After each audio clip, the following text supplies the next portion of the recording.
Hoje recebo uma só convidada, mas podiam ser várias pessoas, com a quantidade de coisas que foi e vai fazendo ao longo dos anos. É atriz, é apresentadora, é autora de um blog incrível, é escritora, é cozinheira, é mãe, fã do tio-avô. Eu acho que se calhar estas duas Sim, sim. culminam um bocadinho na mesma, se calhar. Estão um bocadinho relacionadas. Não. Não, Eu é já uma vi coisa... o Titi o avô antes de ser mãe. Eu Retira então. vejo desenhos animados antes de outra coisa. Eu gosto imenso de desenhos animados. Mas continua. Mas é essencialmente, e em cima de tudo isto, alguém arrojado, inspirador e com um olhar cool sobre a vida. Obrigada.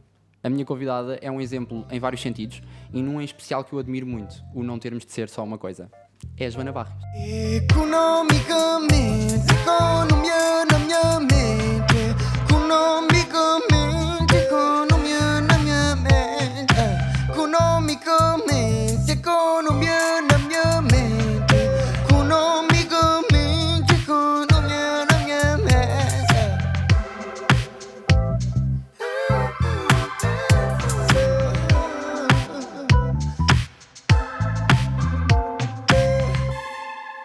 Olá, Bem-vinda, bom dia. Joana. Muito obrigada. Bem, isto é que foi, hein? Muito Difícil. bem-vinda. Mas é assim verdade. ao menos com a imagem. É verdade. Boa. Entramos em bom. E eu gostava que nós, se calhar, voltássemos aqui bem atrás para Vai. começar a conversa e depois andamos para a frente a partir daí. E o bem atrás é no Alentejo. Que Exatamente. bem que se está no Alentejo. Não é?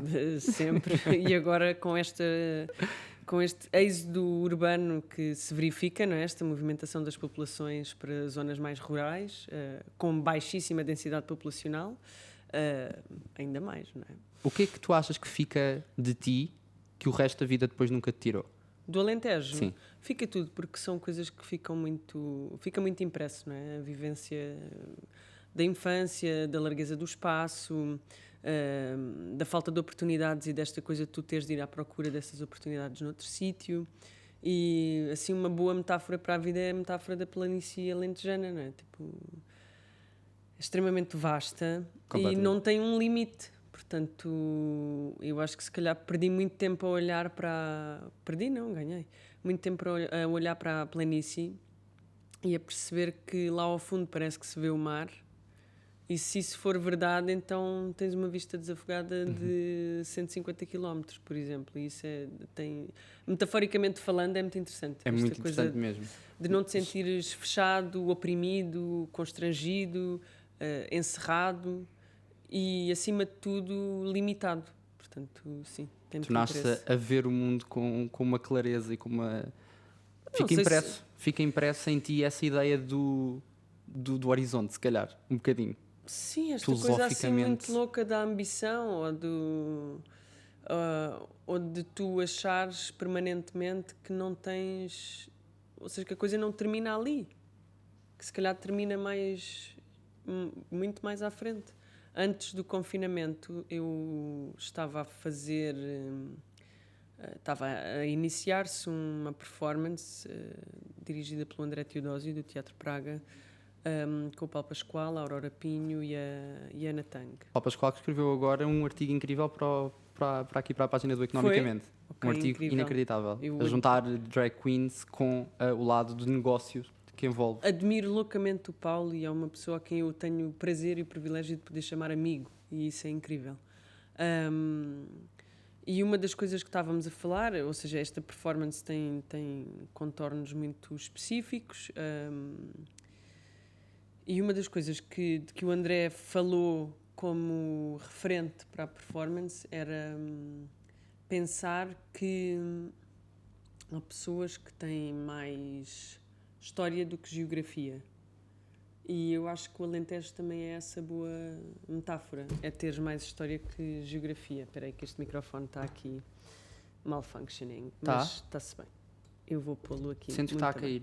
Estava a cair, mas agora já não está. Pronto, já Caiu passou. com o Vanderding. Pronto, tu estás a ver. Se calhar é uma maldição. É um sinal. Boa.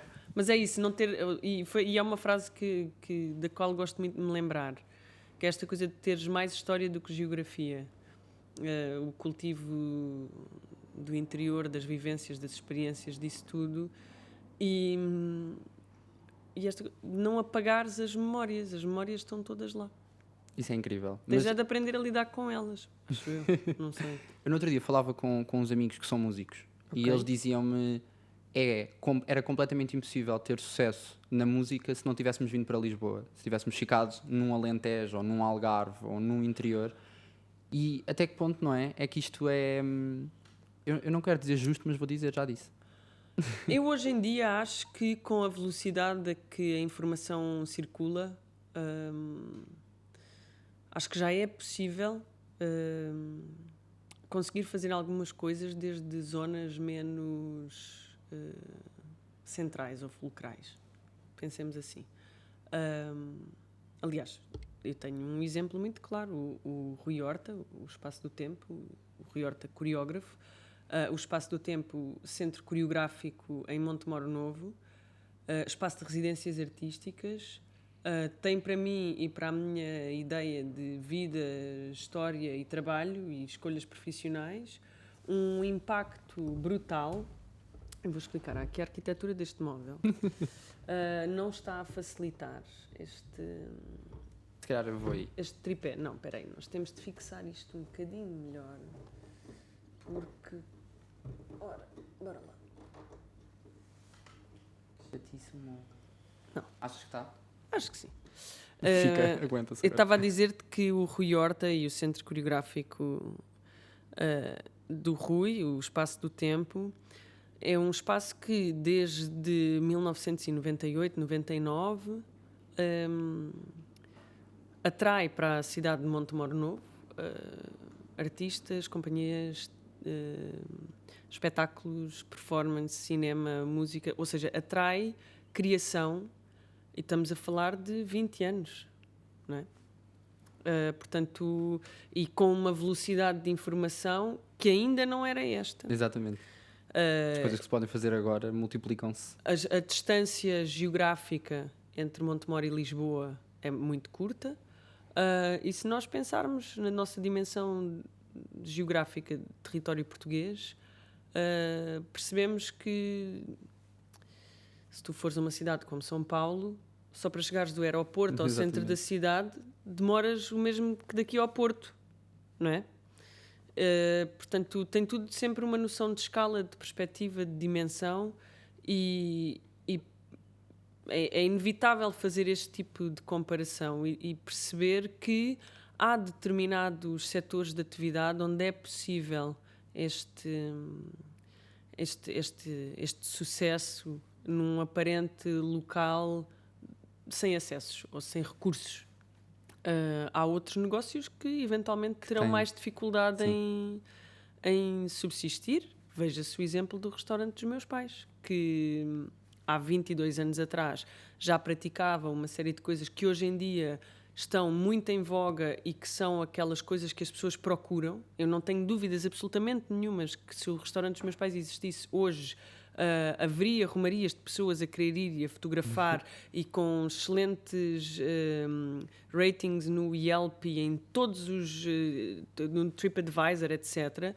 Mas o restaurante não sobreviveu até esse tempo, ou seja, até este tempo, porque estava onde estava. Dificuldades económicas, o sítio onde estava... Era à frente do tempo, às vezes também faz com que as coisas compliquem. Eu acredito que sim, porque imagina, quando eu hoje em dia penso, e hoje em dia muito ligada à comida, não como subordinada a um restaurante, mas de uma forma mais independente, não é? Ligada à alimentação e a esta coisa de pensar sobre a forma de comer.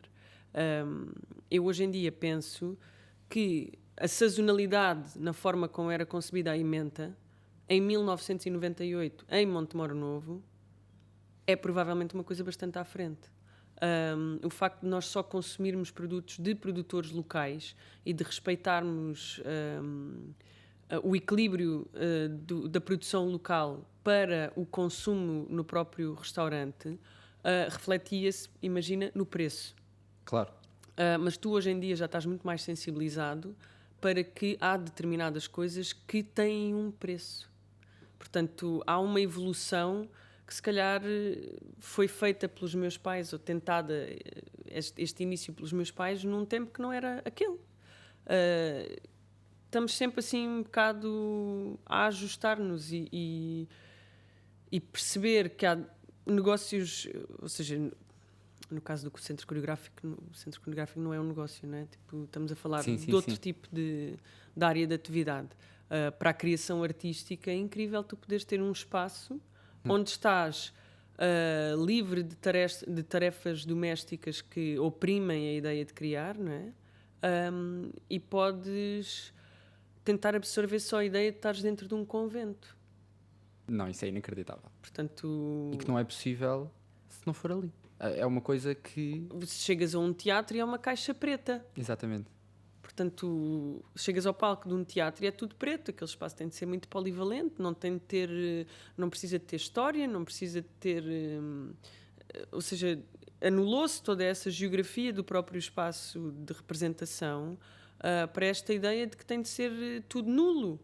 E é muito estranho, tipo, porque nós estamos sempre a tentar recuperar esta coisa do caráter, da pessoalidade, do interesse. Portanto, há sempre aqui outras zonas, mas eu acho que é possível cada vez mais, e acho que isto que está a acontecer agora e que se verifica, não é? Que já existem alguns artigos até publicados, não só de teóricos, mas até de analistas, portanto, de malta que está mais preocupada em ver e perceber o que é que está a acontecer.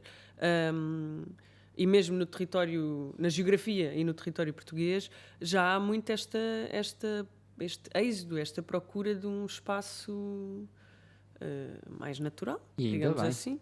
Mas Sim. vamos falar ao contrário. Vamos falar Ok. de quando tu fizeste o êxodo rural. Sim, Pronto. É que tu vieste para Lisboa para estudar no conservatório, sim, na Escola superior. Superior de Teatro e Cinema. E pronto, e nós temos uma coisa em comum, que é engraçada. Que é, eu não estudei no conservatório, estamos aqui na Nova da Economia, que foi onde eu estudei, mas temos uma coisa em comum relativa à escola, que é Ok. um nome demasiado comprido para se poder escrever todo onde quer que seja. Portanto, eu fiquei Caetano porque não havia mais, portanto, Caetano ficou. Fixe? Joana, havia outra Joana, fica Joana Barrios, que era o nome que vinha a seguir, e encosta. Feito. Ficou Sim. feito. Super. E portanto, quando tu vens para Lisboa, é o nome que adotas também na tua personalidade artística. Portanto, Sim, para que Fica- arranjar outro? Tipo... para que ir mais Já à frente tenho. na lista, não é? Não, houve alguém uma vez que estava a dizer, me perguntou como é que se chama. Eu disse Joana Barrios. O senhor disse: não é um nome artístico, é o nome. Mas eu chamo mesmo Joana Barrios. Tipo, é mesmo o meu nome. Sim, eu e continuo a ter um nome muito comprido, e depois de me casar ainda agarrei mais 2 nomes, porque não é? Tem sempre muita graça. E sim, sei lá, eu não me consigo anular extremamente relativamente a uma personagem, por exemplo. Sim. E és sempre a Joana Barrios, É sempre um bocadinho da Joana Barrios que está ali. não é grave. E vieste para a superior, portanto, mudar completamente a ideia que tinhas do sítio onde vivias, passas do campo para a cidade, passas Sim. para a Amadora. E o que é que te leva mais a marca? Porque hoje em dia fala-se muito, e eu queria muito falar contigo sobre isto, hoje em dia fala-se muito de atores sem formação. Portanto, Sim, há muitas pessoas a fazer, especialmente televisão, se calhar não tanto teatro, corrijo-me se eu estiver errado, mas é uma ideia. não sei. Não sei, uma ideia assim que eu tenho. Não vi as estatísticas. Mas uma ideia que tenho de que há cada vez mais pessoas a representar que não estudaram representação. Tu achas imperativo o Não. estudo? Não. Achas, mas para ti foi essencial? Sentiste? Eu também, não é que eu seja uma pessoa muito antiga ou muito velha, mas por algum sítio tens de começar, não é? E para mim era importante fazer o curso, porque achava que era o sítio onde eu podia ir aprender tudo e beber tudo e saber tudo. E tem uma importância enorme o sítio por onde tu passas, a escola por onde tu passas, até mesmo porque para além de receberes a formação e de apreenderes conhecimento e informação, etc., também podes exercer o teu espírito crítico. E isso para qualquer artista, para um ator, para qualquer pessoa, para qualquer ser humano, é importantíssimo exercer o espírito crítico sobre aquilo que estás a fazer. E para mim foi muito importante perceber que a exposição que eu tinha a espetáculos, neste caso estamos a falar de haver mais de 250 espetáculos por ano em Montemoro Novo e de eu ver quase todos esses espetáculos. De ser uma Ias autêntica treinado, ias com um esponja. olhar treinado. Sim, os meus pais também me expuseram sempre a bastante arte, cinema, música, portanto nunca houve um limite àquilo que se podia ver, ler, ouvir, etc. E então o que acontece comigo é que quando chego à Escola Superior de Teatro e Cinema, há uma expectativa de expansão que de alguma forma sai gorada. E isso tem muita graça, porque para mim a formação foi um exercício de frustração muito grande. Eu tenho muitos amigos atores que Dizem o que mesmo. dizem exatamente o mesmo, não é? Aquela... Sim, porque o teu trabalho passa pelo teu corpo, pela tua figura, pela tua imagem, pela tua voz, pelos teus olhos, pelo teu nariz, pelos teus dentes, por tudo. E de repente há um lado muito estético que começa ali a ser posto em causa. Eu era muito alta, eu era muito nova, eu tinha o cabelo curto, eu tinha os olhos muito grandes. Parecia que tudo aquilo que eu tinha estava errado. Eu não me sabia deslocar no espaço, eu era muito concreta, eu não tinha uma grande capacidade de abstração, porque aquilo, se calhar, que eu estava à procura era outra coisa.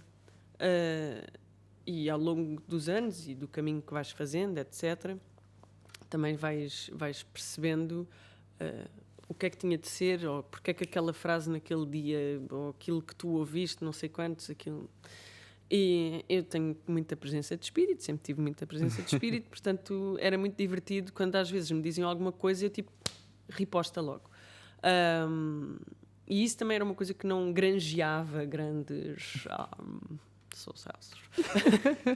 mas ainda bem que fui para a Escola Superior de Teatro e Cinema e que conheci todas as pessoas que fizeram parte do meu caminho e que encontrei o Teatro Praga e que o Teatro Praga me acolheu porque... As pessoas com quem tu sempre sonhaste trabalhar. As pessoas com quem eu sempre sonhei trabalhar... Eu vi isso numa conversa tua e achei tão bonita. É verdade, são os meus ídolos. Não é? Sim. A certeza que estavas a entrar no sítio certo para onde sempre quiseste ir, no fundo. Sim, eu saí da Escola Superior de Teatro e Cinema, conheci pelo caminho uma pessoa que foi fulcral na minha formação. Ela veio substituir uma outra pessoa do lado teórico. Essa pessoa chama-se Maria Sequeira Mendes, é uma mente absolutamente brilhante e uma mulher incrível. Não é muito mais velha do que eu, portanto é muito divertido quando tu entras numa sala de aula e tens um professor que não é muito mais velho do que tu e que para te ensinar um conceito teatral muito específico, em vez de te mostrar gravuras antigas ou qualquer coisa, estamos a falar do princípio do século passado, ela pôs na televisão, isto ainda estamos a falar de quando a faculdade tinha uma televisãozinha lá ao fundo, no canto da sala, não era tudo em touchscreen, é outra coisa. E ela pôs o vídeo do Around the World dos Daft Punk para explicar a ideia de espaço rítmico do início do século passado e dos grandes mestres russos e da introdução das primeiras noções de arquitetura de espaço teatral, etc. Ou seja, estás a falar de uma pessoa que atualiza automaticamente um conceito que à partida parece velho. O teatro também não é propriamente uma arte que conquiste muitas pessoas. Aliás, a lotação das salas de teatro fala por si. Espalha isso. E a forma que as pessoas têm de olhar para o teatro e aquilo que as pessoas acham do teatro, eu não estou a falar de pessoas que efetivamente terão ido ao teatro, estou a falar de pessoas que não vão ao teatro. A forma que as pessoas têm de olhar para o teatro é bafiento, é velho, é bordeaux, é castanho, é só lágrimas, é um dramalhão, é um não sei... Portanto, eu ouvi sempre muito isto e associas ao drama, à corrosão, àquela coisa do método, à filtragem da personagem, à memória afetiva, a todas essas coisas que são altamente nocivas para ti, associas... A isso é que tu associas tipo um grande ator, uma boa performance, um bom espetáculo. E, tipo, bom, isso para mim é muito questionável porque, para além de eu já ser de outra geração, eu fui exposta a tudo o que são novas tecnologias, internet, música, tudo, e aquilo que eram os meus locais de afinidade artística e de cultura popular. Imagina, tipo, eu digo que gosto imenso de punk, e é verdade. Sim. Eu cresci a ouvir música punk porque aquilo para mim era e continua a ser uma espécie de mantra libertador de uma ideia de opressão social. Para mim é altamente terapêutico, tipo, ouvir determinadas letras, determinadas bandas. Hoje em dia se calhar já não, porque penso nas lutas feministas e em como determinadas bandas desvalorizam e até evocam determinados comportamentos antifeministas, e eu acho que isso não é aceitável, ou seja, Sim. comportamentos de jogas violência, para o lado. etc. E às vezes estou a ouvir e penso, caraças, não devia gostar desta música. Mas há sempre uma dualidade, porque nós hoje vivemos no tempo que não tem tempo e que encerra todos os tempos. Portanto, tu podes ter Tão 4 verdade. janelas abertas ao Tão mesmo verdade. tempo e estás a ver tipo um quadro do Bosch, um filme de terror série Z dos anos 60, tens o YouTube a dar uma playlist de reggaeton e estás a consultar um manuscrito da Biblioteca Nacional, por exemplo. E tipo, olha a loucura que para ali vai. E isto tudo, quando eu cheguei ao conservatório e levava esta minha bagagem, porque quando tu constróis o teu léxico cultural e quando começas a construir a tua persona social, etc., isto na adolescência, tu não estás preparado para que te digam que aquilo é tudo mau. Porque isso além de ser um ataque pessoal, eu não acredito que isso não tenha interesse. Portanto, ter conhecido a Maria Sequeira Mendes foi incrível, porque a Maria, através desse pequeno momento, conquistou-me e começou a atribuir valor. E isto é uma coisa que eu acho que é muito importante. Quando tu encontras um professor numa lógica académica que faz isso por ti, começou a atribuir valor àquilo que eram os meus conhecimentos. E começou a fazer este espelhar dos meus conhecimentos de cultura popular com outros que podem ser mais eruditos. E então isto aporta para mim e para a minha confiança pessoal uma coisa incrível. E aos 20 anos ela diz-me, ou seja, fui abrangida por Bolonha quando não era suposto ser abrangida por Bolonha. Ficaste ali na transição. Fiquei na transição e o curso passou para 3 anos. Eu não ia arranjar, porque não conseguia arranjar nenhum estágio com nenhuma companhia de teatro. E a Maria sugeriu-me ir para Barcelona fazer Trabalhar uma com crítica. Ana Sanchez. Não, isso fui eu que quis. Isso foste tu. Já foi trabalhar no movimento. Isso, ou seja, no final do 3º ano, a minha área pior de todas, para além da interpretação, que era péssima, a minha pior área no contexto das notas era movimento e a expressão. E também passei a vida inteira a ouvir que era muito alta, muito magra, muito torta, muito não sei o quê, portanto, ou que tens os braços muito grandes, és muito desengonçado, ok, Chatice. tipo, isso noutro sítio qualquer é fixe, mas porque é que em mim tem de ser mau? E eu achei que precisava de harmonizar esse lado também da expressão física, nunca descurando o lado teórico, porque nunca foi nada daquilo que eu queria na minha vida, foi esquecer-me que existe teoria, que existem livros, que existe interesse, que existe uma forma de pensar, que existe a criação de pensamento, etc. Isto muito por causa dos meus pais, obviamente. Que me obrigaram muito a pensar pela minha cabeça. Sempre. E então a Maria sugeriu-me este curso, Crítica de Cinema e Música Pop. Eu disse-me, eu acho que isto é indicado para ti. Enquanto pós-graduação, ou podes transformar isto em mestrado ou doutoramento. É como tu preferires. A questão é, isto existe e tem um plano curricular que eu acho que se adapta imenso às tuas competências. E eu fui verificar quais eram as valências do curso, perceber onde é que era a faculdade, preços, etc. Portanto, fui a Barcelona averiguar a possibilidade daquilo acontecer e quando finalmente decidi aquilo e percebi que tinha de ter um estágio, não é? Fui ter com o Rui Horta e disse, olha Rui, eu gostava de trabalhar na área do movimento em Barcelona. Ele disse, mas porquê em Barcelona? E eu, porque vou fazer esta pós-graduação. E então fiz as duas coisas ao mesmo tempo, ou seja, enquanto trabalhava este lado de expressão física, fiz também a pós-graduação, porque não fiquei com vontade de fazer um mestrado. Para mim não se constituía como uma coisa hiper importante. Hoje em dia Não concebes acabar um curso Estou em um mestrado, Joana, claro. não batas, não é? Não, e Não, acho estou a brincar, incrível, claro. e acho que a via académica é uma coisa extremamente interessante, mas eu tenho um fraquíssimo poder de concentração, portanto, escrever coisas, obedecer a regras, tudo isso custava-me um bocado mais. Portanto, sentar o rabo para escrever um trabalho ainda hoje só acontece quando já cozinhou dentro da cabeça imenso tempo e eu estou um dia 4 horas a ter Espejar tudo. tudo e depois, ok, começo a editar e a rever e a acrescentar, etc. Pronto. E isto foi aquilo que eu fiz com a minha formação académica, sempre, no entanto, com vontade de voltar para Portugal, porque eu queria trabalhar em Portugal. Mas com a importância, com a noção de uma grande importância dessa expansão para Barcelona, ou seja, desse tempo em Barcelona. Esse tempo em Barcelona para mim foi muito importante em termos pessoais. Também trabalhaste? Trabalhei Na numa Olala? loja vintage, exatamente, na Olala Ibiza.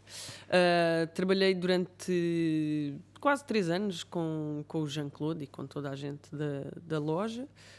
Foi extremamente importante porque existia um espaço de liberdade e libertação e uma catarse, uma coisa super fixe, com pessoas completamente inéditas dentro da minha cronologia e dos meus conhecimentos, pessoas com uma mundividência enorme.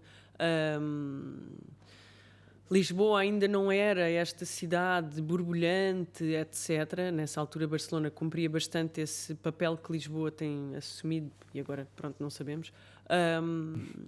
Esta coisa das pessoas que estão de passagem, os estudantes que vêm, não sei o quê, e eu era mais uma dessas pessoas a experimentar e a fazer toda uma experiência pessoal naquele sítio. Incrível. Para mim foi muito importante porque rapidamente encontrei uma família, né? As pessoas da loja eram a minha família. No curso tinha um grande amigo que é o Dani, com quem ainda falo hoje em dia, que é fotógrafo, muito mais ligado à música. Aliás, era a única pessoa com quem eu fazia trabalhos quando era preciso fazer trabalhos de natureza escolar. E da dança sobra-me uma coisa ótima, que é uma disciplina física maior, uma aceitação da altura, da postura, etc. E, acima de tudo, esta ideia da ocupação do espaço, da postura e de como pode ser importante o teu corpo enquanto elemento performativo que não se exprime oralmente. Exatamente. Porque para nós, seres humanos dotados de todas as capacidades e de todas as faculdades, não é? Que te inseres dentro do tal padrão de normalidade, vês, falas, ouves, tens um olfato, mexes-te relativamente bem, etc. É muito difícil perceber que existem outras zonas do teu corpo que falam e que há mais formas de criação de discurso. E isso é uma coisa que, por exemplo, no contexto da Escola Superior de Teatro e Cinema, o corpo trabalhado enquanto objeto comunicante, no meu caso, não foi trabalhado. Portanto, eu precisava efetivamente que o meu corpo também emitisse alguma linguagem e que emitisse também bastantes sinais e que eu soubesse dominá-lo nesse sentido. Portanto, eu não quis nunca ser bailarina, obviamente não tenho essa capacidade física que adorava ter, porque cada vez acho que me emociono mais em espetáculos de dança do que noutra coisa qualquer, porque acho sempre incrível o poder físico de quem... Isso que disseste, o expressar através, não é? Sim. E acho isso absolutamente maravilhoso, e essa zona de abstração e de uma linguagem universal que o corpo tem e que a língua às vezes não tem, não é? O idioma. Isso é incrível. Eu, a única coisa que queria era conseguir dominar ou perceber quais as minhas capacidades físicas e qual o partido que eu posso tirar delas. Hoje em dia adoro o facto de ser super desengonçada e ter os braços muito compridos e tipo ter a cabeça torta. Vivo super bem com isso, mas ou seja, todos esses caminhos de aceitação tens de os fazer. E depois isso também se vai refletir na forma como tu vives a vida, como queres estar na vida, etc, etc, etc. E isso reflete-se, óbvio, no teu corpo de trabalho. Completamente. O que eu acho interessantíssimo é, tu vais para Barcelona, portanto vais tirar uma pós-graduação e aproveitas para fazer quase uma experiência 360, tocas ali em tudo. Claro. É já que vou e vou fazer pós-graduação, então vou Vira o trabalhar boné em ao corpo, vou contrário, trabalhar- segue. Sim. E eu acho que isso é incrível. Eu tive uma experiência também de Erasmus, e também tentei estagiar e estagiei lá porque também nessa procura por, já que aqui estou, bora Claro. aproveitar para retirar coisas. Até porque quando estás fora daquela coisa que hoje em dia fala-se muito da zona de conforto, não é? Quando estás fora desse local, estás muito mais livre para receber e para dar. Portanto, fantástico. Totalmente. Sim. Agora, a mim encanta-me, eu vou dizer várias vezes ao longo disso, mas a mim Oh. encanta-me esta vertente multifacetada máxima que tu tens, que eu acho inacreditável. Eu Bom. acho muito fixe. E uma das coisas que eu acho mais interessantes que se passou aqui ao longo do teu percurso, ao longo desta minha pesquisa exaustiva de medo sobre o que Joana Barros fez Porque nós durante andámos sua neste vida. namoro durante É meses. verdade. É Mas verdade. deu-me tempo para aprofundar toda esta entrevista, portanto, Estou maravilhoso. tramada. E uma das coisas que eu acho fantásticas é a tua passagem pelo Lux. Ok. Eu acho maravilhoso. E foi numa festa da Alice no País das Maravilhas, em que Exatamente. fizeste de flor. Exatamente. Vê lá, onde é que isto é para ir aprofundar, meu Bem, Deus. tu ao detalhe. A quarentena dá para muito. É verdade. Foi aqui que surgiu a hipótese de... ou seja, abriu-se a porta para fazer a porta. Exatamente, nessa festa eu, enquanto flor, tinha uma função muito simples, de entregar bebidas, e o Manel achou que eu tinha muita graça e foi isso.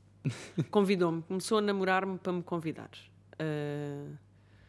E na altura, ainda bem que ele me convidou, porque parecendo que não, verdadeiramente.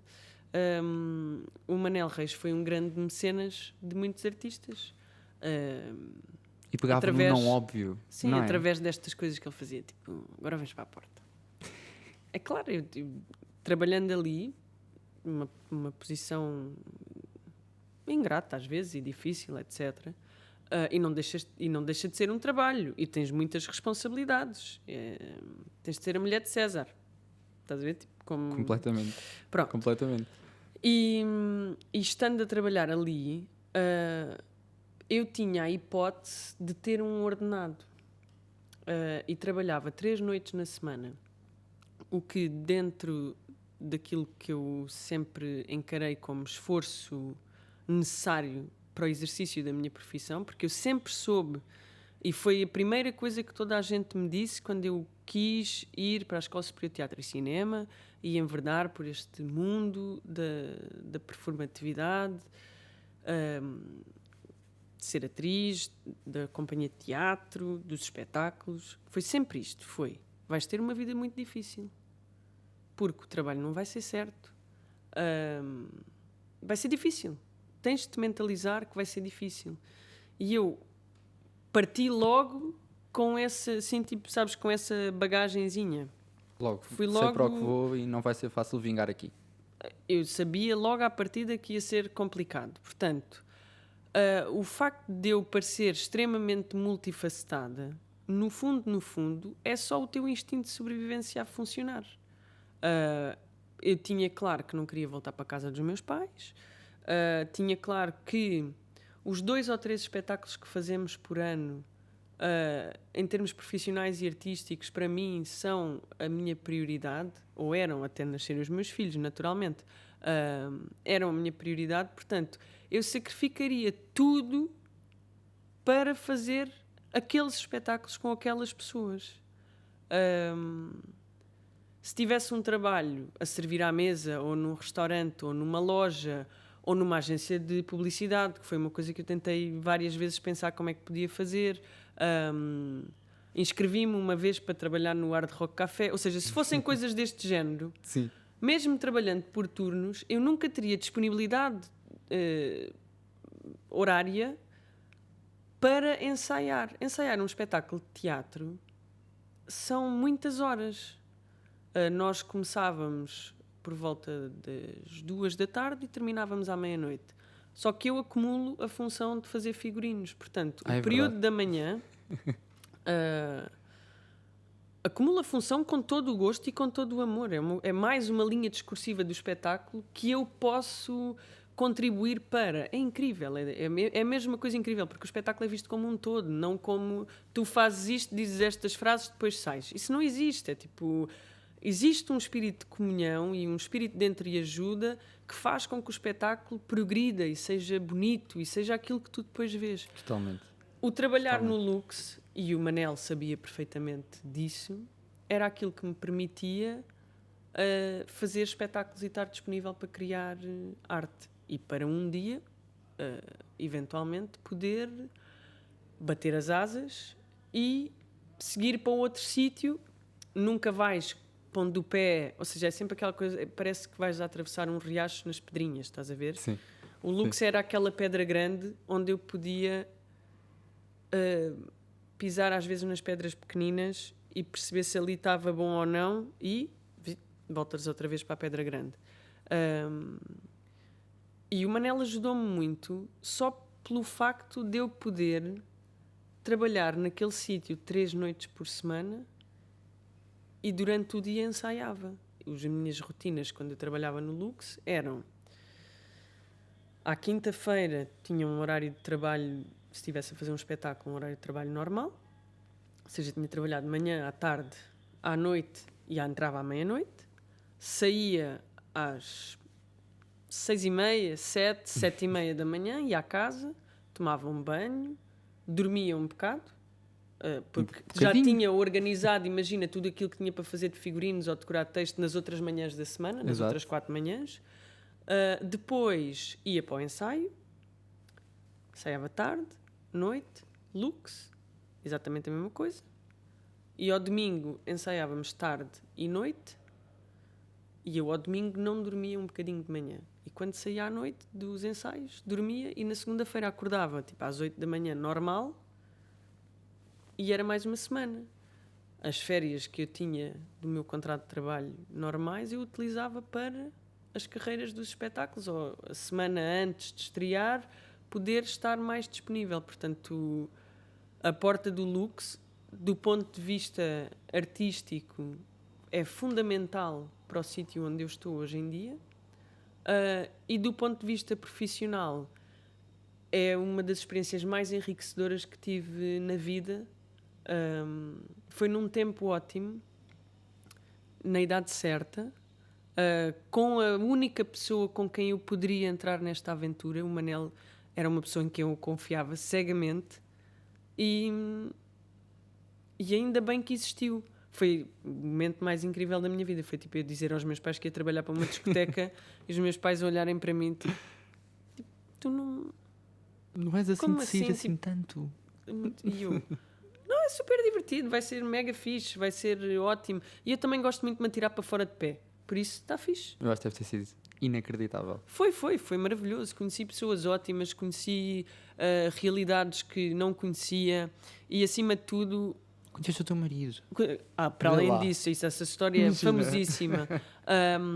Mas para além de tudo, há uma série de universos que tu não conheces e não podes ter a pretensão de conhecer se não te expuseres a eles. E isso, há coisa da qual eu me orgulho muito, é da educação que os meus pais me deram e da capacidade que eles me imprimiram de me poder expor estando quase sempre confiante. Tipo, se eu não me sentir muito confiante, eu não vou fazer determinada coisa. Mas é incrível perceber aquele lugar que combinava poder e vulnerabilidade. E aquilo que esse lugar me trouxe. Amizade para a vida inteira com muitas pessoas, uma família fora da minha família, porque embora o Manel já não esteja aqui entre nós, ele deixou muitas pessoas ligadas e há muitas pessoas do Lux e que fazem parte da família do Lux que continuam a ser grandes amigos e pessoas a quem eu telefono recorrentemente. E isso é incrível. Tu falas com muito carinho do Manel. Claro. E a mim dá-me uma sensação de que Nós, quando temos alguém que nos inspira a esse nível e é o nosso patrão, aqui se calhar com umas aspas, porque é muito mais amigo ou muito mais fonte de inspiração do que Também isso. era um bom patrão. Quando temos alguém Também que me também puxava nos as inspira, orelhas, puxava-me muitas orelhas. E ainda bem, aprendi muito com ele. quando alguém nos inspira dessa maneira, nós olhamos para o conceito de trabalho de uma maneira diferente. Existe aquela frase que eu não sei atribuída a quem, que é tipo, faz aquilo que gostas e nunca trabalharás um dia na tua vida, não é? Sim. Que também, coitada, já foi deturpada e inserida em tanto contexto que, pobre frase. Epá, trabalho é sempre trabalho. Tens de pensar no trabalho, não é? E uma das coisas que eu acho que a pandemia também vem abrir muito os olhos é não podes deixar que o trabalho te defina enquanto pessoa e ser humano, etc, etc, etc. Que tu és muito mais do que o teu trabalho. Há profissões que são character defining muito mais do que outras. Há profissões que tu escolhes e que não poderias ter de outra forma. Há outras profissões que te escolhem, às quais tu não poderás fugir. Depois é óbvio que há contextos que te empurram para uma determinada profissão. Há outros que te empurram para outra e há aqui uma inevitabilidade de caos e ordem, não é? Dentro do contexto que é o universo laboral, etc. Mas eu falo do Manel com muita admiração e muito carinho e muita paixão, etc. Porque tu olhas à volta e se pensares na cidade de Lisboa, pós-Revolução, pós-25 de Abril, o Manel Reis é um dos pilares essenciais da construção desta ideia de cidade, de espaço livre, que existe. Olhas para um corpo artístico e para uma quantidade de artistas plásticos, músicos, performers, bailarinos, atores, etc., que têm na figura do Manel, ou dos espaços que o Manel foi criando sempre, espaços seguros, acima de tudo, que olham para ele como esta figura paternal, carinhosa, e altamente inspiradora, óbvio. Portanto, um caráter incrível, extremamente justo, correto, reto, uma pessoa com um sentido estético maravilhoso. Portanto, se tudo isto está encerrado na mesma pessoa, como é que não podes admirar esta pessoa e o legado desta pessoa? O legado, é verdade. Sim. Ficas com uma casa no Lux e vais ficando com vais colecionando casas. Eu decidi fazer esta. Sim, faz. Decidi. A analogia. Decidi porque é para chegar à casa da Cristina, estás a ver? E então começo por aqui e vou andando até lá. Vai, segue. Então várias casas, Várias portanto o Lux, o Canal Q, mas eu ainda queria ir ao armário antes, é verdade. Vai. Eu não quero ir já para a casa da Cristina. Tá bem. Eu quero ir falar do armário porque eu acho, outra vez, inacreditável a história de que tu entras numa primeira reunião para escrever episódios para o armário, na segunda és apresentadora. Eu gostava de saber se isto tem um truque. Não. Há um artista espanhol que tem um alter ego chamado Zorman e que tem um vídeo incrível que é tipo aqueles vídeos beats de internet que é Eu soy friki, friki, friki, friki, eu soy friki, friki, friki, friki, eu soy friki, eu... E é inevitável às vezes eu pensar tipo eu sou friki, friki, friki. Eu gosto muito de moda. O Tragédia surge quando eu voltei de Barcelona e escrevia e na altura dava para ser muito mais corrosivo do que és hoje. Os tempos mudaram, as pessoas já não leem blogs, veem Instagrams, passou-se pelo Facebook. O Facebook é a latrina dos teus sentimentos, dos meus não é, porque tipo, não estou para má onda. Pronto, há assim este deslocar, né, de espaços digitais. E a RTP2, Maria João Maier, Rita Rolex, Mário Matos Ribeiro, Anja Perchino, estavam sentados a trabalhar na ideia de um programa sobre moda. E convidaram-me para escrever. O Anja Tinhas a Tragédia, portanto. Tinha a Tragédia, eu e o Anja conhecíamos-nos, dentre outras coisas, do Lux. Lá está. Lá está. Isso tu? Porque estamos sempre todos ligados. E eu fui inicialmente, sim, para a primeira reunião para escrever. o Anja e a Rita Rolex acharam que eu era um ótimo contributo. A Maria João Maier também já me conhecia de me ver em espetáculos. E, portanto, acharam que eu seria um excelente contributo para... Eu já moderava as conversas da Moda Lisboa e seria esse bom contributo para Para os o objeto conteúdos, em si, para o exatamente. conteúdo. Por causa da minha visão mais peculiar sobre a moda. É a minha visão e eu gosto dela. E defendo-a. Ou seja, apesar de eu ser atriz, ter uma companhia de teatro, de moderar as conversas, etc., eu não era a ideia de apresentadora de um programa. Se tu pensares em televisão, a maior parte dos apresentadores dos programas são efetivamente apresentadores dos programas. Estavas a fazer a analogia com a Cristina, e a Cristina é, para o grande público, uma das poucas pessoas que cria os seus próprios conteúdos e que tem esse poder de decisão e autoral sobre os conteúdos do programa. Completamente. Dos Éticos, poucos que nós, estéticos, etc. é verdade, que nós associamos ao conteúdo estar também ligado ao apresentador. É Pronto. verdade. Nunca tinha. E isso para mim era uma coisa que eu não sabia. A inocência da formação que eu trago na minha algibeira é tipo essa. Eu não, para já não percebia nada de televisão, apesar de já fazer coisas para o Canal Q, mas porque aquilo que eu fazia para o Canal Q era enquanto atriz, ou seja, fazia sketches e apresentava o Inferno. O Inferno é um noticiário mocking, não é? Portanto, eu estava ao serviço daquela paródia. Era apresentadora. Não tinha autoridade sobre o conteúdo porque não era sequer suposto e não era isso o esperado. E o armário... eu começo a pensar nos conteúdos, com a equipa, a perceber, etc, e começo a escrever. E começo a defender as minhas ideias com o fervor habitual.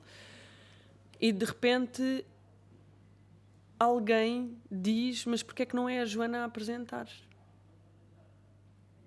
E houve, assim, um momento de paragem geral, tipo, nem eu própria estava a perceber ou a achar que aquilo fosse possível, porque eu não era esse TV material. Achavas tu, Joana? Não sei, ou seja, eu nem sequer me via, nem sequer tinha ido àquelas reuniões com esse intuito. Sim, de todo com esse propósito, não é? Portanto, A questão é, a forma que eu tenho de pensar muito dificilmente será entregue a outra pessoa, porque a outra pessoa não terá a mesma não é possível forma fazer de essa olhar. ponte. E isso é uma das coisas que eu percebi depois que em televisão se faz muito, é que tens uma equipa de pesquisa que faz efetivamente essa pesquisa e é muito raro haver apresentadores autores, à exceção dos apresentadores da RTP2, que normalmente são pessoas que têm essa capacidade de criar o conteúdo e de o expor e de o apresentar, etc. A Teresa Paixão ficou muito contente com a ideia e eu tornei-me apresentadora do único programa de moda que houve em Portugal nos últimos tempos, inteiramente dedicado à moda e com o privilégio total e absoluto de nos podermos debruçar sobre cada tema como se estivéssemos no espaço do tempo a criar um espetáculo. Exato. Porque cada episódio foi construído como um pequeno documentário. E cada episódio é... Sobre um tema, um grande tema. Depois veio para a realização do armário o André Godinho, que é meu amigo, que eu conheci enquanto realizador e pessoa e amigo quando comecei a trabalhar com o Teatro Praga. Conheci-o também num espetáculo do Teatro Praga chamado Demo. Espetáculos do Consulteiro, etc. O André tem um trabalho cinematográfico extremamente interessante. Portanto, quando existe a necessidade de vir outro realizador, eu pensei imediatamente nele e o armário acaba por ganhar uma dimensão em que o realizador e o sujeito apresentador dos conteúdos com outra pessoa extremamente importante, que é a Joana Cunha Ferreira, que também faz parte da equipa de conteúdos, Rita Rolex.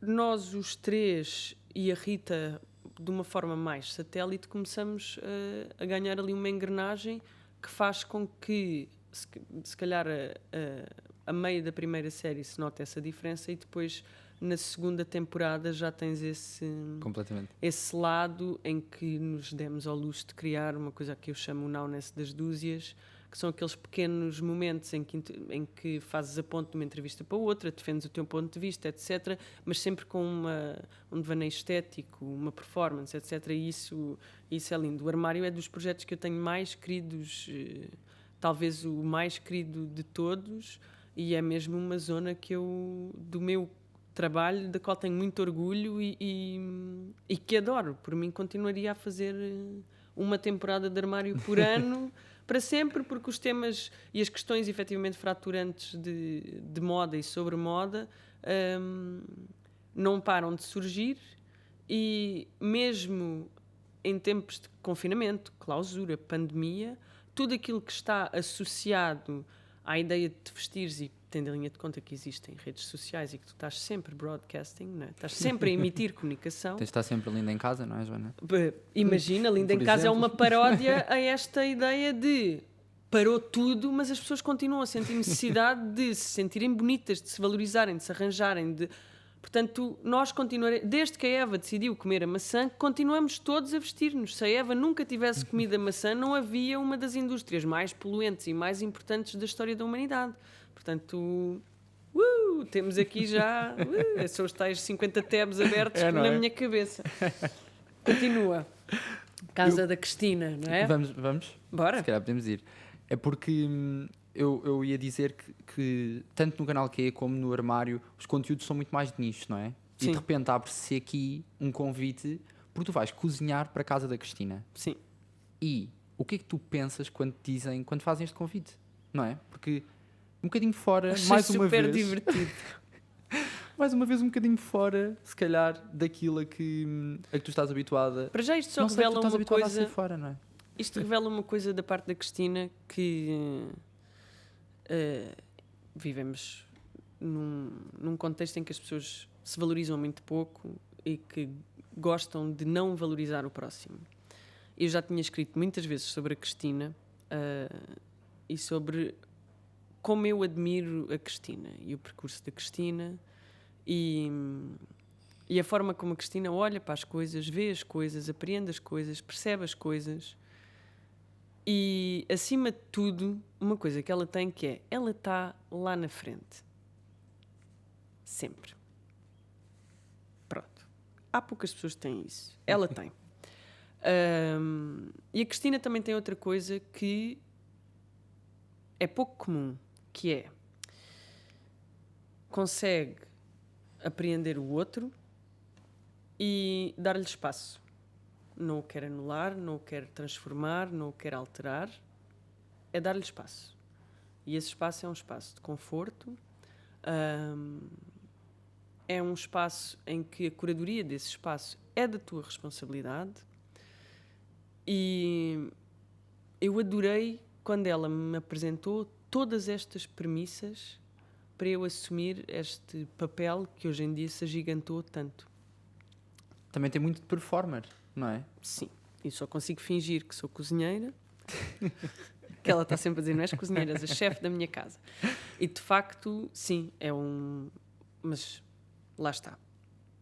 Primeira coisa, existia o Nhom Nhom já na altura que ela me convidou. E depois, uma pergunta muito engraçada que ela me fez foi tipo, mas és tu que cozinhas tudo, tu sabes cozinhar a sério? E eu, sim, eu cozinho todos os dias. E ela, então, tens de ser tu. Não há outra hipótese, não sei o quê. E eu, que toda a vida pus estas perguntas, lá está. O Armário Total. também reflete um bocadinho isso. Que, para estares na televisão, tens de ser loira, tens de ter o cabelo comprido, tens de ser gira, tens as unhas, eu não sei o quê, eu não sei o que mais. E de repente, eu sou a tal carta fora do baralho, a tal pessoa do nicho, a tal pessoa que não se percebe muito bem, que usa bolas com riscas, flores com quadrados, tipo, tudo aquilo que não está dentro daquele padrão hipernormativo, não é? E abre-se ali um espacinho para mim, bué da fixe, confortável, simpático, alegre, e um espaço que no início eu ocupei com o meu próprio receio, óbvio, Claro. porque eu também estava nervosa, não é? Porque uma das coisas que se faz muito em televisão, especialmente com comida, é food styling, e eu não faço food styling, portanto... Aquele lado alentejano. Não, eu não sei fazer food styling. Eu não posso ter a pretensão de fazer uma coisa que não sei fazer e que... Mas sai bem, Joana, sai bonito. Não, a questão é, Aquelas sai fatias honesto. tarte. Quando tu comes, aquilo que estás a comer é bom. Portanto, aquilo que eu tenho para vender é isto. É que aquilo que eu cozinho, que efetivamente estou lá a cozinhar, e sou sempre eu que faço, sai bom.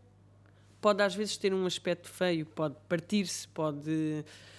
Mas é até bom. tem mais graça. Eu acho que fica mais íntegro. Sim, mas imagina, esse espaço, haver num programa de televisão, que é o mais visto do país, Mais não é? visto, sim. Haver nesse programa de televisão um espaço onde se pode falhar é incrível. Portanto, para mim, o programa da Cristina e a Cristina são tão importantes, não é por eu ter de repente assumido o papel de chefe de cozinha e de ser chefe de cozinha. É porque todas as linhas discursivas que eu trabalho no Armário, no Canal Q, no Teatro Praga, na performance, nos textos que escrevo, nas coisas que digo, não sei quantas, estão ali todas. E estão lá implícitas. Este lado de fazeres as coisas com amor, fazeres as coisas bem feitas, pensares nas coisas, teres alguma honestidade. É claro, é um programa, nós batemos bolas sobre a nossa vida pessoal. Há assim há uma personagem que está ali e que está criada. Há certas zonas da minha vida pessoal que eu não digo num programa, e é normal, é assim que se faz. Claro. Mas tudo isto, esta zona toda de verdade que se pratica dentro daquele programa e dentro deste espaço de culinária, é tudo aquilo em que eu acredito na comida, na moda, no teatro. E que são assim as 3 grandes frentes da minha vida. É claro que a formação que eu tenho enquanto atriz me permite assumir este lado de performer, não é? Os 3 anos de experiência à porta do Lux dão-me algum jogo de cintura para poder brincar com o que está a acontecer, e it all comes together, tipo, ali naquele sítio. E é inacreditável perceberes que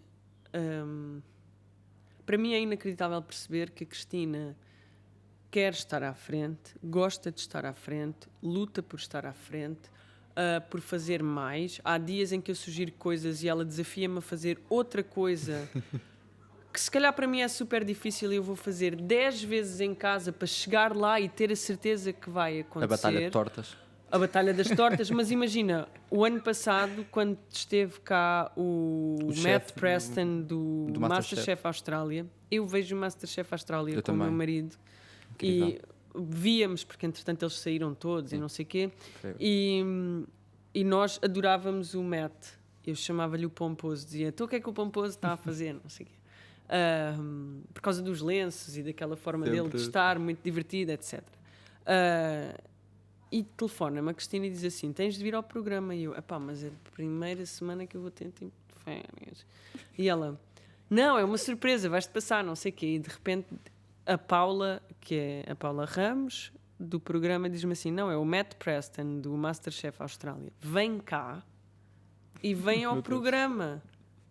E eu, tipo, nesse momento, comecei aos berros, tipo, vou cozinhar para o Matt Preston. E depois foi tipo, ai, que dor de cabeça, vou ter de fazer qualquer coisa incrível.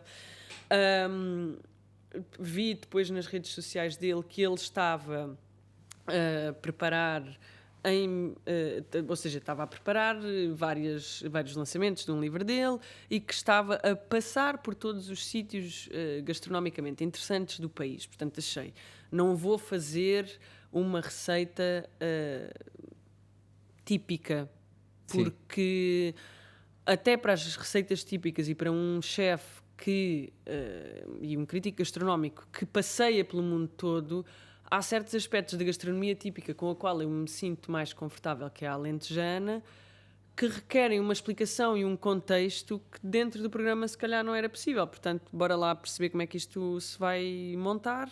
E na casa de férias havia um livro das seleções do Reader's Digest, assim uma espécie de anarchist cookbook de laticínios, que ensinava a fazer o teu próprio queijo e tinha uma receita muito simples e básica de cheesecake de figos.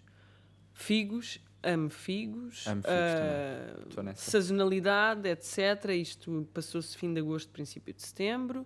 E eu pensei, vou fazer o cheesecake de figos, mas não vou usar ricota, não vou usar nenhum ingrediente internacional, vou fazer a base com bolachas Triunfo da aveia, vou utilizar a manteiga dos Açores, vou utilizar requeijão alentejano. Incrível. Ou seja, vou dar a volta a esta receita para a tornar o mais portuguesa, alentejana, o mais moderno, típico, não sei o quê, que é aquilo que tu vês no MasterChef, não é? Sim. E isso foi um desafio enorme, porque I am a home cook.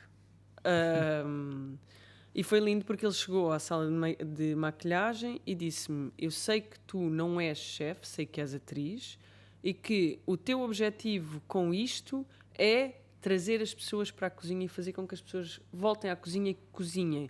Mostrar que cozinhar é uma cena fixe, que ter um restaurante, um café, um não sei o quê, são tudo coisas bué da porreiras e que exercer esse poder sobre a tua alimentação é uma coisa muito... Eu sei isso tudo e estou muito feliz porque tu és essa pessoa. Ficaria triste se fosse um chefe, mesmo chefe. E foi super divertido porque aquilo que era um grande desafio e que era assim, tipo um monstro e um medo, de repente foi uma coisa ótima. E eu, na mesma semana, fiz 10 cheesecakes de figos. 10. Para tentar aperfeiçoar ali a coisa e para perceber. E ele ainda me deu mais 2 ou 3 dicas para aquilo ficar muito bom. E hoje em dia eu faço um cheesecake assim de olhos fechados. Meu Deus. Deve ser E incrível. tipo, cheesecake de figos. sinto-me muito confiante nessas zonas. Mas, para além de tudo o que são as oportunidades que advêm do facto de se estar na casa da Cristina e de se fazer parte da equipa e da família Cristina, porque eu sinto-me família Cristina e é muito fixe essa sensação. Acredito. E essa Acredito. zona de... pela pessoa que ela é, não pelo boneco, Não, claro. pela claro. pessoa. Eu estou-te aqui a falar de forma mais honesta e pessoal possível. Para além disso, dessa face toda muito visível, a função daquele programa é importantíssima e é muito... E lá está, era mais um universo que eu não conhecia. Porque eu não tinha... Ou seja, nunca tinha pensado, mesmo tendo até há bem pouco tempo uma avó, que há muitas pessoas que vivem sozinhas e que até ligarem a televisão não ouvem mais ninguém em casa. Eu às vezes na minha vida dava-me conta disso quando vivia sozinha. Que até, por exemplo, falar ao telefone com a minha mãe ou com um amigo ou não sei o quê, não tinha falado com ninguém. E isso não me chateava, mas nunca tinha pensado nas pessoas que vivem sozinhas em contextos que não são uma escolha. Portanto, há muitas histórias, há muita coisa que se conta ali todos os dias e aquilo é um espaço de partilha muito grande.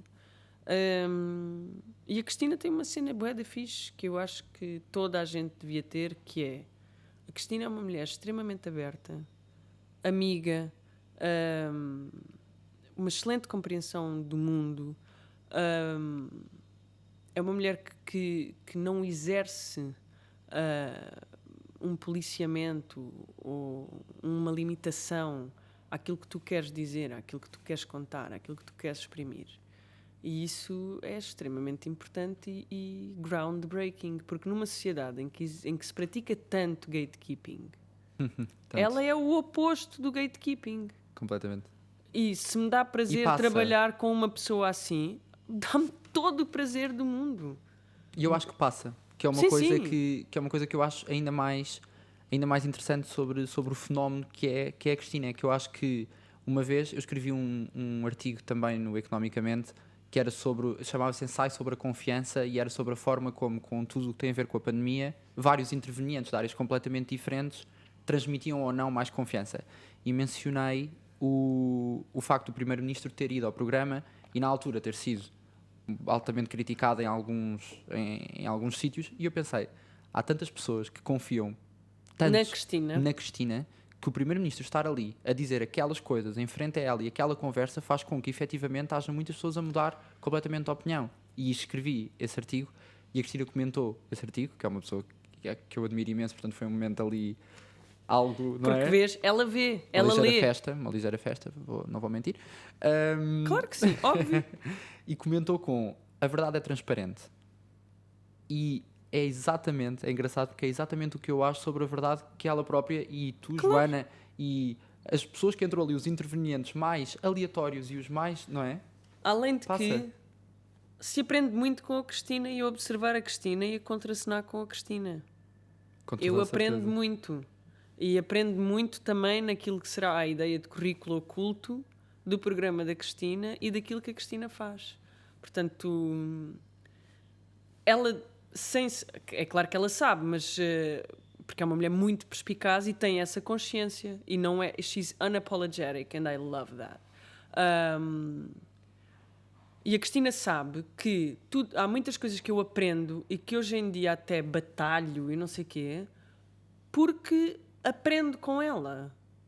E isso é uma coisa super importante, especialmente para as mulheres neste tipo de setores e neste tipo de posições e de construção de futuro, de carreira, seja do que for, porque, acima de tudo,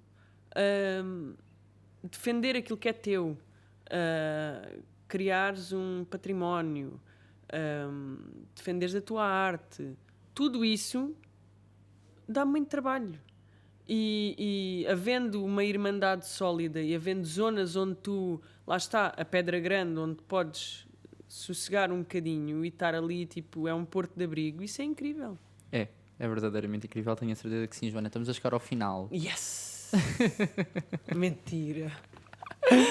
A reação. Eu ia-te perguntar há bocadinho qual era o denominador comum de tudo, e eu acho que tu respondeste muito qual era o denominador comum entre todas estas áreas. E qual é que é? Eu senti que aquilo que tu quiseste dizer era o facto de ser a forma como tu olhas tanto para a moda, como para a televisão, como para o teatro, Eu sou friki, é um bocadinho por aí.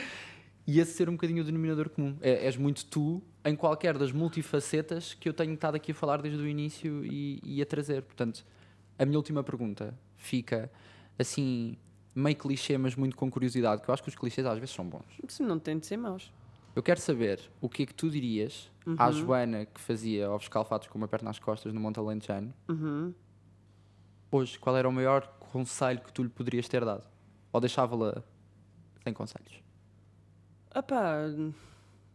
Eu quando trabalhava no Monte Alentejano com os meus pais E fazias ovos escalfados com e pernas fazia nas ovos costas? escalfados, também queria ser guia turística, sei lá, quis ser tantas coisas. Este sítio onde eu estou agora a ser, a Joana, é a amplificação de todas as Joanas. Porque quando eu era miúda e fazia desenhos e reproduzia quase obsessivamente a roupa que tinha vestida naquele dia que eu estava a retratar, ou utilizava cuecas e piugas velhas para fazer roupas para as Barbies, ou passava a tarde inteira a cantar no quintal, a fazer um show. Isto tudo, já estava cozinhado, já estava lá. Foi muita sorte de não ter uns pais que me disseram que eu tinha de ser médica, advogada, juíza. Epá, tive muita sorte do melhor conselho que me terem dado, que me puderam ter dado, foi: tu vais ter de te esforçar muito, porque aquilo que tu queres é altamente subjetivo, não se rege por um padrão, é tudo e mais alguma coisa, e tu tens esse feitio, tu és essa pessoa, tu tens essa personalidade e vais ter de aprender a lidar com ela, a domar, a apresentar, a fazer, etc. Portanto, quando finalmente eu consegui começar a trabalhar com o Teatro Praga, todas estas coisas, este caminho que eu estava a falar da aceitação, e é claro que como estamos aqui dentro da nova SBE, para mim faz muito sentido falar desta coisa da formação, que também falámos. Sim. Quando finalmente isso aconteceu e eu comecei esse tal caminho de aceitar que tinha feito a pós-graduação, que tinha trabalhado com a coreógrafa, que tinha isto, que tinha aquilo, que tinha o outro, e que eu pedi só para assistir a ensaios. E ao fim de uma semana de assistir a ensaios, a Cláudia Jardim olhou para mim e disse: mas tu és super estúpida e nós decidimos que queremos que tu faças o espetáculo connosco. Pronto, não sabemos como é que vai ser, mas vamos fazer um esforço por te pagar, porque isto não estava planeado, mas pá, tu fazes parte da nossa cena, tipo, é impossível. E quando tu encontras estas pessoas na vida e percebes que o trabalho e a amizade e o produto final, ou seja, o espetáculo, pensamos sempre no espetáculo como culminar da coisa, são constantes e contínuos e dão um prazer, fazem pensar, dão alegria,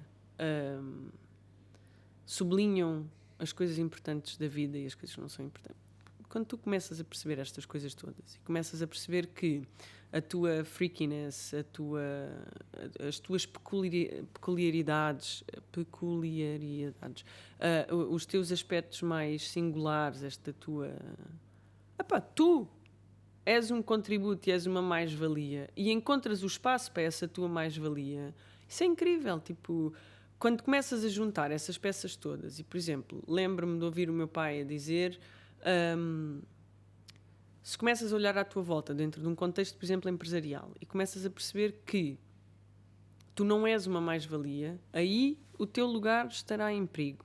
Mas quando tu começas a perceber que aquilo que tu fazes mais ninguém faz, ou conquistas um lugar, encontras o teu lugar, então encontra lá o teu lugar. Tipo, estás lá na linha, mas encontras e ficas. E isso acaba por ser assim aquilo que eu tenho vindo sempre a fazer em todos os locais por onde passo e onde gosto de trabalhar e aprender, porque acima de tudo eu estou sempre a aprender coisas. E não me posso esquecer que, por exemplo, o ano passado, por esta altura, estávamos em Paris a fazer a reposição de um espetáculo chamado Jangal, no Théâtre de la Ville. E antes disso tínhamos feito mais 2 espetáculos. Tínhamos feito o espetáculo da comemoração dos 125 anos do Teatro Municipal São Luís, chamado Extraordinário, e tínhamos feito o Timão de Atenas, 2 espetáculos completamente diferentes entre si, e do Jangal também. E para o Timão de Atenas pensámos num vestido que era super difícil de fazer.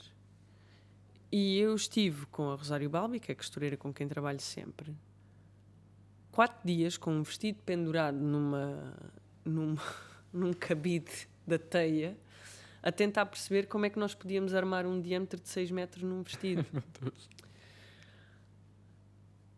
Estás constantemente a aprender e estás constantemente disponível para essa aprendizagem. Só faz-te tipo... Não sei se é uma pessoa melhor, se é pior, mais insegura, menos segura, não sei, não faço ideia. Mas para mim é uma fórmula que resulta imenso. Aprender todos os dias, parar para escutar. E isso posso ter aprendido com muitas pessoas, mas essencialmente aprendi no Teatro Praga. Aprendi com o André Teodósio, com o Pedro Penin, com a Cláudia Jardim, com a Patrícia da Silva, com o José Maria Vieira Mendes, com pessoas que são fulcrais em tudo o que é o percurso. E eu nunca me consigo esquecer de nenhuma destas pessoas, porque todas estas pessoas têm tipo a sua estrela no meu passeio da fama. Estás a perceber? Completamente. Sim. Tipo, por isso Sim. não sou capaz de dar. Eu acho que o melhor conselho que posso dar a mim, a qualquer pessoa, é estar sempre disponível. Sempre. Porque as coisas vêm dos sítios menos óbvios. Mas, tipo, às vezes, tipo, tu sentas-te 5 minutos e começas a pensar que a vida é assim uma espécie de canhão da Nazaré, estás a ver? Tipo, que há dias em que chegas lá e o mar está tranquilo, lindo, calmo, e depois, tipo, pumba, vem ali uma parede de água, e a verdade é isso, assim, tipo, estão criadas no fundo do mar, numa zona invisível, as condições para que determinada coisa aconteça. Incrível. Está ótimo. Segue em frente. Parece que estou aqui num curso de autoajuda, credo. Não parece todo, mas eu acho mesmo que se aprende muito a ouvir-te. Muito obrigada. E Disparate. muito obrigado. Muito obrigada eu. Mesmo. E agora vá, que regressem em força, por favor, verdade. com Vamos a imagem e isso. tudo. Com Muita imagem. sorte, muito obrigado. Muito obrigado, Joana. Beijinho.